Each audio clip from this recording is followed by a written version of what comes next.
Boa noite, gente.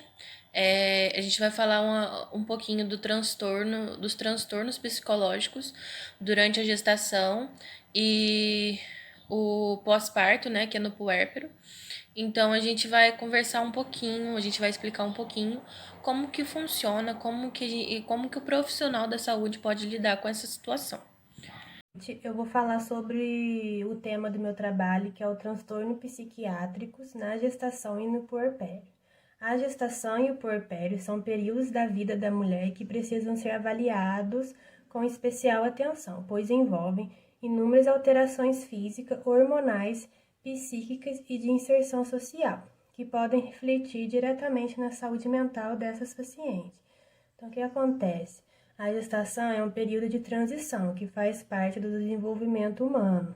Há transformações no organismo da mulher e no seu bem-estar, alterando seu papel sociofamiliar, podendo assim ser um período em que se observa aumentos de sintomatologias ou mesmo o desenvolvimento de transtorno psiquiátrico, que são os transtornos mais comuns, que incluem os sintomas depressivos, não psicóticos, ansiedade e queixas somáticas que afetam o desempenho das atividades diárias.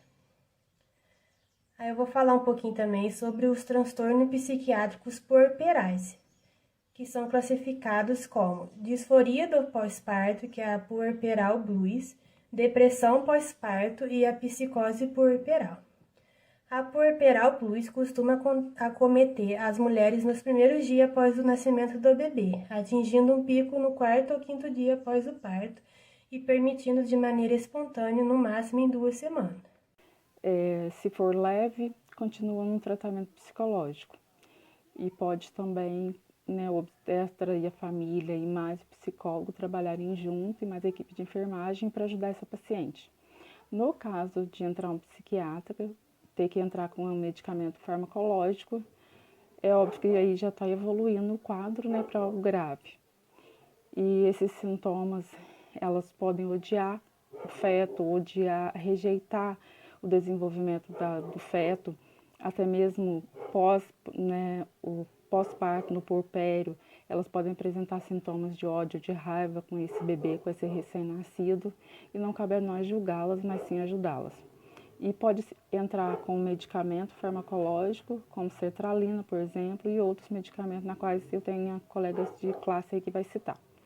Esses tratamentos são agressivos, em alguns casos como os graves, né? Porque muitas das vezes a lei tem que entrar, porque a paciente acaba que muitas vezes elas querem matar, elas querem jogar para longe o recém-nascido, e nesse caso é muito importante que haja medicação e cooperação da família e mais da equipe de enfermagem, mais os profissionais que envolvidos ali com aquela paciente. No tratamento do puerpério, sendo que pós-parto, sendo que o grave, essa paciente vai ser estudada, né, pelo profissional, como psiquiatra, como psicólogo, se deve ou não afastar o recém-nascido dela. Em caso de não houver essa necessidade, a família é muito importante, nós somos muito importantes profissionais da saúde, e essa paciente ela vai ter um tratamento prioritário, isso é normal, tanto do SUS quanto da rede privada, do setor privado. Ela cabe, né, a nós dar prioridade a ela, até porque esses casos são casos prioritários dentro da lei, né, tanto lei judicial como a. Eu vou falar um pouco sobre as opções de tratamento no transtorno psicológico, na gravidez e no pós-parto. Pesquisas têm utilizado técnicas de tratamento psicofarmacológico, psicossocial, psicoterápico e tratamentos hormonais, além da eletroconvulsoterapia, indicada para casos mais graves ou refratários a outras formas de tratamento. A maioria das intervenções psicossociais e hormonais tem se mostrado pouco eficiente. Entretanto, resultados de estudos focados sobre psicoterapia interpessoal e intervenções farmacológicas têm se evidenciado eficientes. Eu vou falar um pouco agora sobre o uso de psicofármacos durante gestação e lactação. A decisão de oferecer tratamento biológico à gestante é um processo decisório complexo que envolve uma interação constante entre paciente, família, obstetra e psiquiátrica. Estabelecer uma aliança terapêutica é fundamental. A confiança que a gestante deposita em seus médicos certamente minimizará qualquer percalço, principalmente os efeitos colaterais que podem ocorrer durante o tratamento. Um pouquinho dos sinais e sintomas, que é um dos transtornos psicológicos durante a gravidez, né, que é na gestação, e no puérpero, que é no pós-parto. Os sinais e sintomas de depressão perinatal são um pouco diferentes daqueles característicos do transtorno depressivo não psicótico, que desenvolvem mulheres em outras épocas. A paciente apresenta-se como que são esses sintomas? Que pode acarretar com que a paciente esteja com sintomas de depressão. Às vezes ela não tem como que eu posso dizer? Uma gravidez bem quista, por ela mesma, ou pelo parceiro, ou pela família. Às vezes ela já sofria de depressão. Então, muitas das vezes acontece, por isso que o enfermeiro, o papel da enfermagem, é muito importante acompanhar todas as gestantes, todas as puérperas, principalmente as primíperas, porque elas estão naquela, como dizem, né? Mãe de primeira viagem, é tudo muito difícil, é tudo muito novo para elas. Não quer dizer que mãe que já teve 1, 2, 3 filhos não seja difícil. Talvez para aquela mãe também está sendo difícil, mas às vezes os sintomas nessas primíperas ou nessas pessoas que sofrem com depressão, sofrem com outros tipos de transtorno psiquiátricos, pode acarretar esses sintomas que eu vou dizer. A mudança de humor é muito repentina. Então, ela pode apresentar humor deprimido, choro fácil, labilidade, quer dizer, afetiva, irritabilidade, perda de interesse pelas atividades habituais, como limpar uma casa ou sair na rua, como uma mãe que tinha sempre uma atividade física habitual, ela perde o interesse de se arrumar, ela perde o interesse próprio de levantar da cama. Então, assim, tem que tomar muito cuidado. Sentimentos de culpa, capacidade de concentração prejudicada, sintomas neurovegetativos, incluindo insônia e perda de apetite. São, contudo, alguns sintomas somáticos que podem ser confundidos como situações normais desse período. Por isso que a gente tem que prestar muita atenção e conhecer muito bem a nossa paciente, a nossa gestante. Por quê? Porque, geralmente, na gravidez, elas têm mesmo. Tem umas que têm perda de apetite, tem outras que já têm o apetite mais aguçado. Então, a gente tem que tomar muito cuidado com aquilo, saber diferenciar uma pessoa que esteja com depressão, uma gestante que esteja com indício de depressão e uma que esteja só com sintomas mesmos da gravidez.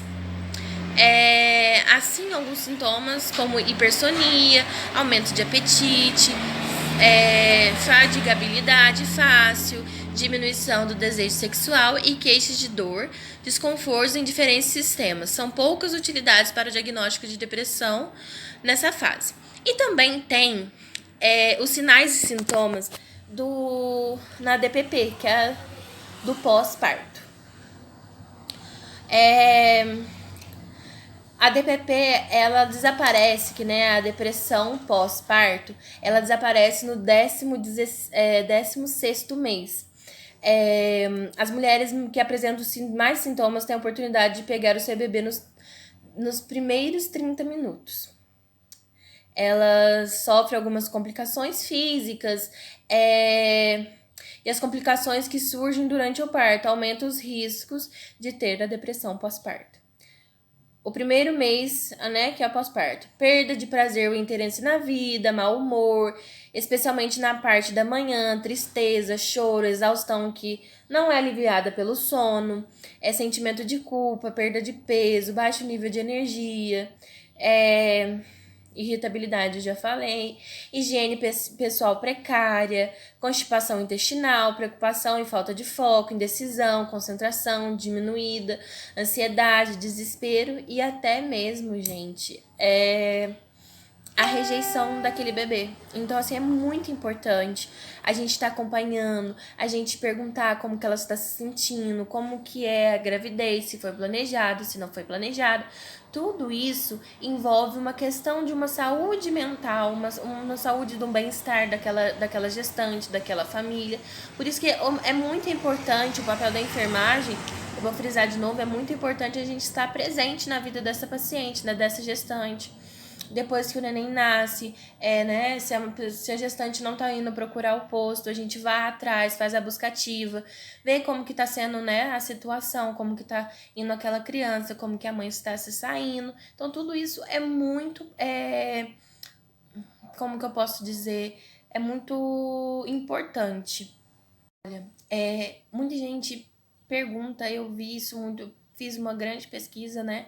E teve muitas perguntas no Google. Eu achei muito importante trazer, que às vezes eu mesma tinha essa dúvida.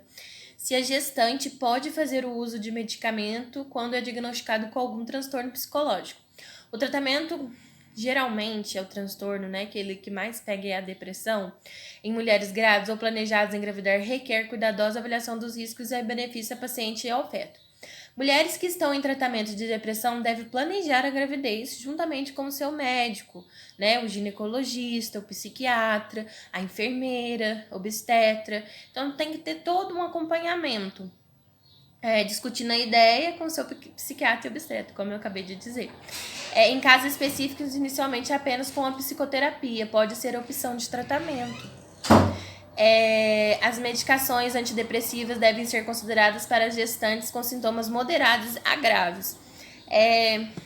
Em todos os trimestres da gravidez, o grupo dos antidepressivos serotoninérgicos costuma ser relativamente seguro, sendo o citalopram, a sertralina e o fluoxetina as opções com menores riscos, segundo os últimos estudos.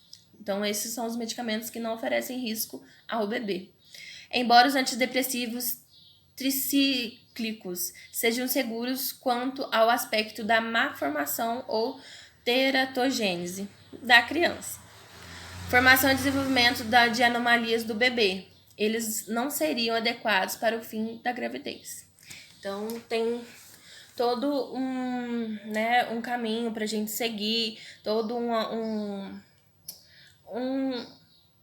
uma norma, né? Porque a gente tem que pensar não só na mãe, mas também no feto, na criança, né? Que tá ali, que tem criança que tá na formação, então tem medicamento que você pode usar no começo, tem medicamento que você já não pode usar no fim. Então tudo isso tem que ser um acompanhamento em conjunto, em grupo, com o psiquiatra, com o obstetra, com a enfermeira, que, né, tá sempre ali fazendo pré-natal. É muito importante a enfermeira saber do bem-estar daquela paciente, do técnico de enfermagem. Então, assim, toda aquela equipe, o do psicólogo. Então, toda aquela equipe tem que estar de acordo e por dentro do assunto com aquela paciente. Agora, um dos últimos tópicos que eu vou trazer aqui agora é o papel do enfermeiro durante o pré-natal na prevenção da depressão pós-parto. Como eu já disse, né, vim falando durante a minha apresentação aqui, eu vou tornar a falar de novo e enfatizar o que eu já falei durante o vídeo, né, das outras questões. O enfermeiro deve estar em alerta, observar a gestante durante o pré-natal, ajudando a identificar quaisquer problemas que levam ela a ter uma depressão pós-parto. Então, como eu já disse, vou falar de novo, o enfermeiro ele tem que estar ali o tempo todo conversando, ele tem que ser amiga, a enfermeira ou enfermeiro, que seja o técnico de enfermagem, a equipe médica, né, a equipe de saúde. Ela tem que ser amiga daquela gestante, ela não pode forçar, mas você tem que fazer isso, isso, isso. Não. A gente tem que cativar aquela gestante, aquele paciente, para que ele possa sentir a confiança e se abrir com a gente, contar o que se passa, o que está acontecendo, para a gente começar a fazer essa gestante ou esse paciente seja qual. A gente está falando aqui no caso da gestante, né? Que é os transtornos psicológicos, mas isso vale ressaltar durante todo a nossa jornada, a nossa caminhada como profissional da saúde. A gente tem que começar a olhar o bem-estar das pessoas e principalmente da gestante, né? Então a gente tem que começar, a partir do momento que ela começa a se abrir, a gente tem que começar a conversar, a começar a ganhar a confiança dela e fazer com que ela aceite o tratamento, entendeu? Não é assim, ela ganhou sua confiança e você força ela, não. A gente tem que começar a trabalhar aquela paciente aos poucos. A avaliação deve ser realizada desde a atividade da gestante, o sono, a nutrição, a perda de peso, até os níveis de ansiedade. Tudo isso leva a saúde do bem-estar da criança quanto da gestante ou quanto da puérpera. O enfermeiro tem um papel importante de dar apoio emocional para a gestante, encorajando a verbalizar, como eu disse, e o que está passando, incentivando a necessidade de ter um bom sono, livres de insônias, uma boa nutrição, realização de atividades físicas, que é muito importante tanto para a mulher quanto para a criança. Desta forma, o enfermeiro deve ter o conhecimento acerca da etiologia, os sinais associados à DPP, né, que é a depressão pós-parto, para tomar medidas preventivas contra a doença, deve promover a saúde mental da gestante, de uma maneira geral. Cabe ao enfermeiro executar com qualquer qualidade e dedicação durante o pré-natal. Devemos avaliar toda a parte familiar, a estrutura familiar da gestante ou da puérpera, como é o convívio dessa família, se foi aceita com excelência ou com grande alegria e amor aquela gestação, aquela criança. Se ela teve alguns traumas ou não durante toda a gestação, que levam ela a rejeitar a gestação, se for, né, a gestante, ou o RN, se for a puérpera, né? Em casos de gestantes que já apresentam problemas psicológicos, o primeiro passo é ganhar a confiança, como eu já disse, da mesma olhar o prontuário, ou até mesmo os históricos dessa paciente, para ver o acompanhamento da mesma, se tem acompanhamento com um psiquiatra, psicólogo, se faz uso de medicamentos, tudo isso a gente tem que saber antes da paciente entrar. A gente já tem que saber mais ou menos o histórico de vida daquela paciente e esperar com que ela fale tudo aquilo que a gente já sabe, que já tem, né, no prontuário dela, no histórico dela, tá? Então, ver se faz acompanhamento médico. Em caso de gestantes que faz tratamentos, é feito um acompanhamento juntamente com enfermeiro, psiquiatra, médico, né, que é obstetra, psicólogo. Caso não, o processo é mais lento, algumas demoram para ter aceitação da doença, outras não, outras demoram para ter aceitação do tratamento. Por isso, a humanização do enfermeiro é exatamente fundamental nesse processo, gente. A gente é muito importante, nós profissionais da saúde, nós enfermeiros, técnicos de enfermagem, somos muito importantes durante todo esse processo, sabe? De gestação e de puérpero. A gente tem que tomar muito cuidado com qualquer palavra que a gente diz, a gente ter aquela humanização, a ética, né? A gente tem aquele lado humano também. Agora, última pergunta, né, que eu fiz, que eu achei que, assim, seriam os tópicos que surgiriam mais dúvidas e mais interessantes. O último é: o transtorno psicológico, ele pode afetar ou causar riscos ao bebê, ao RN? Gente, sim, pode causar risco, sim. Como eu já disse durante o vídeo, né? Pode causar riscos ao feto e ao RN. Afetar indiretamente ou diretamente.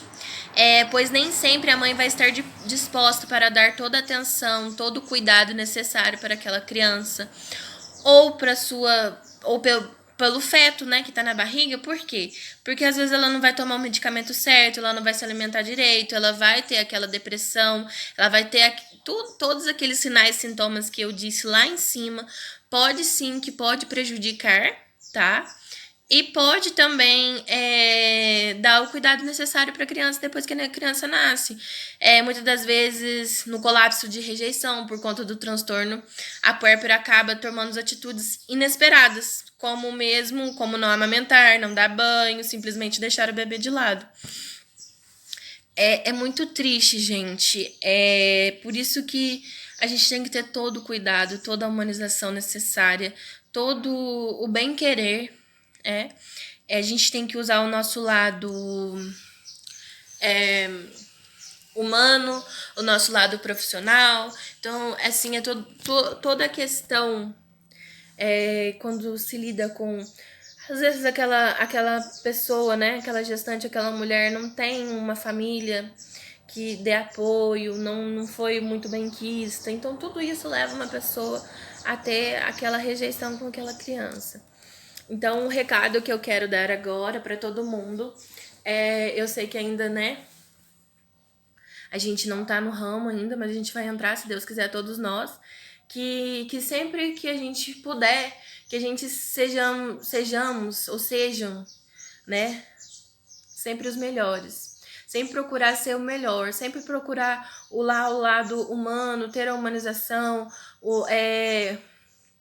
ser o lado afetivo, não assim, absorver pra gente como que aquilo faça mal, mas como que aquilo a gente podia pensar assim, poderia ser alguém da nossa família, poderia se fosse eu no caso daquela mulher, se colocar no lugar do próximo. Então assim, a gente tem que amar todos os dias, procurar estudar, procurar entender os nossos pacientes, procurar evoluir todos os dias, cada vez mais. Que nunca seja um obstáculo para a gente desistir dos nossos sonhos, das nossas conquistas e principalmente sempre tratar muito bem os nossos pacientes, ser o eficiente, o enfermeiro capaz com que a gente possa ajudar tanto essas gestantes com os transtornos psiquiátricos, quanto família, quanto criança. Então é isso, gente. Espero que vocês tenham gostado do trabalho, que foi tudo feito, né? Todo mundo copiou, todo mundo pesquisou, tudo com muito carinho.